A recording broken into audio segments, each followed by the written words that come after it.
Vamos agora começar a nossa conversa com o meu caro colaborador, que também é professor da Fundação de Ensino e Pesquisa, a FEP, professor de Direito Previdenciário, um dos maiores especialistas em Direito Previdenciário do país, escritor, colunista do Conexão, meu caro doutor Sérgio Henrique Salvador. É um grande prazer recebê-lo mais uma vez. Bom dia. Bom dia, Otávio. Muito obrigado pelo convite. Doutor Sérgio, vamos primeiro rapidamente falar do seu livro, que está na segunda edição, Mandato de Segurança? É isso mesmo, Otávio. Nós estaremos lançando agora para o mês de outubro a segunda edição do livro Mandado de Segurança. Mandado de Segurança, ele é um direito constitucional que protege as pessoas contra os abusos e os excessos dos órgãos públicos, vamos dizer assim. Então ele é uma conquista, é um direito, é uma ferramenta muito importante para o exercício da cidadania. E a gente vê hoje no contexto político, vira e mexe notícias lá de Brasília, né? Mesa diretora entrou com mandado de segurança, enfim. Então essa que é a peça, é um importante direito, é uma conquista constitucional para o cidadão, para a nossa sociedade, para o controle da atividade pública. É uma ferramenta jurídica normal. Normal, muito importante, né? Precisa de advogado, a pessoa não consegue exercê-la sozinha, ela necessita de um acompanhamento de um profissional da advocacia e ela é importante contra abusos, né? Por exemplo, problemas de licitação, às vezes uma empresa ela é descredenciada injustamente, um mandado de segurança pode auxiliá-la. Problemas, às vezes, de um concurso público, né? A pessoa, às vezes, ela foi desclassificada num concurso público de maneira injusta. O mandado de segurança é um remédio jurídico que possa resolver esse tipo de situação. Doutor Sérgio, vamos agora conversar sobre o atendimento prioritário para advogado. Quando falamos nessa questão da aposentadoria, que as pessoas costumam traduzir como antecipação da aposentadoria. Como é que funciona esse mecanismo jurídico? Pois bem, Otávio, na verdade as redes sociais, a imprensa em geral, acabou por esses dias, né, trazendo essa notícia de uma maneira bem ampla. Mas o que acontece?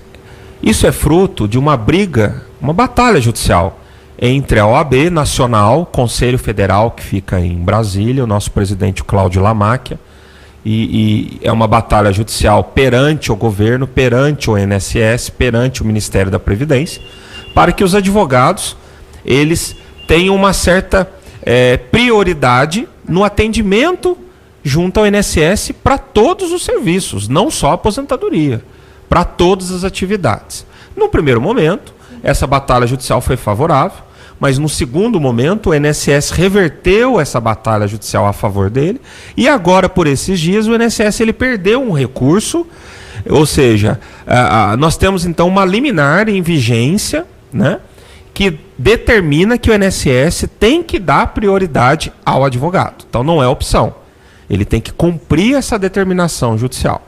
Aí você pode perguntar, já está funcionando? Por enquanto não, porque as agências, sobretudo de interior, elas precisam ser comunicadas. Elas precisam ter uma orientação de cima para baixo, né? Mas o advogado, com base nessa decisão judicial de Brasília, é uma decisão suprema, superior, enfim, ele já pode exigir, ele já pode fazer valer o seu direito. Mas é uma briga judicial que ainda não acabou, Otávio. Ou seja, a pessoa pode solicitar a sua aposentadoria antecipada, valendo-se de um advogado para furar fila, é isso? Em linhas gerais, sim. O que a liminar diz? Que o advogado ele não precisa de senha, ele não precisa de agendamento, ele não precisa de espera, ele tem que chegar e ser atendido, né? É lógico que também é problemático para o INSS isso. Na maioria das vezes, as agências elas são de interior, sobretudo, são pequenas, a estrutura é uma estrutura tímida, poucos servidores, e o INSS também ele cuida de pessoas necessitadas, né? Idosos, doentes, cadeira de roda, muleta, enfim. Então é complicado, Otávio. Precisa, eu acho que, de um convênio, precisa de um diálogo, precisa de uma parceria constante.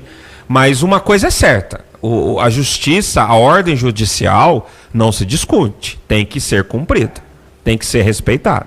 Como é que essa história da aposentadoria antecipada é possível? Otávio, o que acontece? Já é um projeto de alguns anos e o governo, de época a época, ele vem implantando, ainda que de uma maneira bem devagar. Somente para aposentadoria por idade, ou seja, se a pessoa já tem a idade mínima e já tem o mínimo de contribuição, se já está no computador do INSS ou no seu cadastro tudo certinho, a pessoa ela vai receber um comunicado em casa que ela tem direito de se aposentar por idade, ou seja, não tem a necessidade dela ir procurar a agência, né? Então isso já existe. Algumas pessoas recebem esse comunicado. O que a gente sugere? Que leve, antes de tomar a decisão de aceitar, que leve para um profissional, leve para um advogado especializado na matéria, né? Que faça uma consulta, que analise, porque a partir do momento que ela aceita, que ela vai no banco, recebe aquele dinheiro, aí não tem volta mais. E às vezes o cadastro do INSS não é um cadastro confiável, ele tem problemas, né? Às vezes a pessoa trabalhou um período que não está lá no cadastro. E isso traz reflexos no valor da aposentadoria. Então é uma decisão muito importante, né, Otávio? A pessoa, ela se aposentar, ela é muito importante. É uma decisão que tem um impacto financeiro na economia da família, tem um impacto psicológico. Se ela está no mercado de trabalho, como empregada, como empresário, como autônomo, tem uma série de consequências. Então, precisa ter seriedade nesse momento e muita cautela. Uma vez que ele aceite a aposentadoria, ele pode continuar trabalhando? Ou se trabalha para alguma empresa, não pode? Otávio, depende muito do tipo da aposentadoria. Por exemplo, se for aposentadoria por invalidez, ele não pode continuar trabalhando, sob pena de ter o benefício cancelado.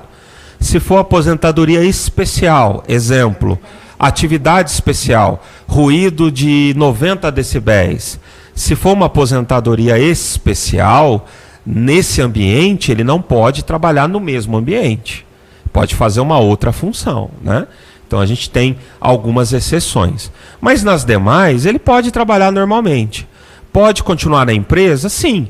Ah, mas se a empresa não quiser mais, ela tem que pagar todos os seus direitos. Ok.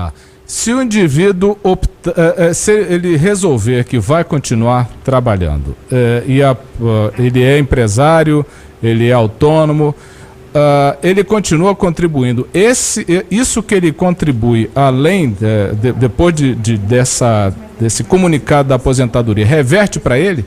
Não, infelizmente não, Otávio. Até o tema da desaposentação, né, que foi um dos meus livros, que a gente explorou bastante na literatura jurídica. Mas o que acontece? Ele aposenta. Se ele continuar como empregado ou exercendo uma atividade empresarial, ele não tem opção, Otávio, porque primeiro que é imposto, é tributo, e se ele continua trabalhando, ele não tem opção, né? O STF já decidiu isso ano passado, e é o que você falou, reverte em algo para ele, não reverte em nada. Ele contribui para um sistema, que é um sistema de todos, de toda a sociedade, e não há uma contrapartida para ele. Quer dizer, o desconto é feito. O desconto é feito sem opção dele, é uma obrigação. O patrão também não tem opção, ele tem que fazer o desconto e repassar. É uma situação complicada. É bem questionável, viu, Otávio? Tem argumento para os dois lados, mas a minha opinião e uma opinião de uma boa parte dos doutrinadores, que isso é inconstitucional. Doutor Sérgio, está chegando pergunta. Priscila, tem perguntas aí já para o doutor Sérgio? E nós vamos já... tá aí. Já vai ficar no 3? Então vamos lá, Priscila. Pode perguntar. Bom dia. Bom dia, Otávio. Bom dia, doutor Sérgio. Bom dia, ouvintes do Conexão Itajubá. Chegaram algumas perguntas aqui. Um ouvinte nosso, ele aposentou já há 1 ano e 8 meses. Só que ele está achando que o valor da aposentadoria está errado. ele pode entrar com recurso de revisão? Ele pode, e ele tem 10 anos para fazer essa revisão. Ele tem que demonstrar que o INSS errou no cálculo. Então ele tem que ter motivo, tem que ter argumento e tem que ter documentos. Isso ele faz na própria agência. Ele vai na agência onde ele aposentou e ele faz o agendamento da revisão. E aí ele tem que levar todos os seus argumentos e todos os seus documentos. Sim. Outro ouvinte nossa, hoje ela tem 43 anos e 23 anos de contribuição. E então, nas contas dela, daqui a 7 anos, ela tem direito à aposentadoria por contribuição.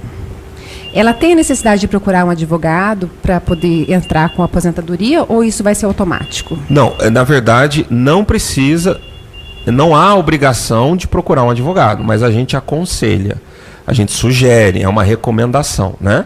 Por quê? Para verificar se a documentação está ok, se os valores contribuídos estão lá no sistema do INSS, se a aposentadoria por tempo que ela está pedindo é uma aposentadoria interessante para pedir agora. O que ela tem que ter em mente, que mesmo ela se aposentando por tempo, tem a redução pela idade dela, né? Então ela vai ter uma perda financeira. E aí um profissional, um advogado, ele vai ter as condições de demonstrar para ela se o momento é o momento adequado. E uma outra ouvinte nossa de 72 anos, ela deu entrada na aposentadoria dela com 55 anos, quando ainda se fazia aposentadoria antes, né? E ela não conseguiu a aposentadoria. O que ela deve fazer? Ela tem que entrar com nova aposentadoria? Não, se ela entrou lá atrás e não conseguiu, ela pode estudar esse caso e, se for o caso, até entrar na justiça. Mesmo que tenha negado lá quando ela tinha 55 anos de idade. Ela pode hoje procurar um advogado e entrar na justiça para poder resgatar esse direito dela lá de trás. É possível sim. Obrigada. Imagina. Tá aí, estão feitas as perguntas. O telefone não para de tocar, doutor Sérgio, quando demora para vir aqui, é isso, empilha documento, empilha dúvidas, empilham-se as dúvidas para serem tiradas. Doutor Sérgio, muito obrigado por essa entrevista, por esse esclarecimento e nos vemos breve. Nos vemos breve, Otávio, e a gente vai falar um pouco mais à frente sobre a reforma da Previdência. Exatamente. Doutor Sérgio, ela sai ou não sai? A gente acha que sai pro ano que vem. Começo do ano que vem, eu acho que não tem escapatória. Ok, então tá aí. Doutor Sérgio Henrique Salvador, e ele é cronista. Breve, semana que vem já estão chegando os novos artigos do doutor Sérgio. E a forma de contato com ele é através do site do conexãoitajubá.com.br e você pode, a partir daí, tirar suas dúvidas, colocar suas perguntas. Doutor Sérgio, muito obrigado mais uma vez. Conversei aqui com o doutor Sérgio Henrique Salvador, que é professor de Direito Previdenciário da FEP, escritor e um dos maiores especialistas em Direito Previdenciário do país, dando a honra da sua presença.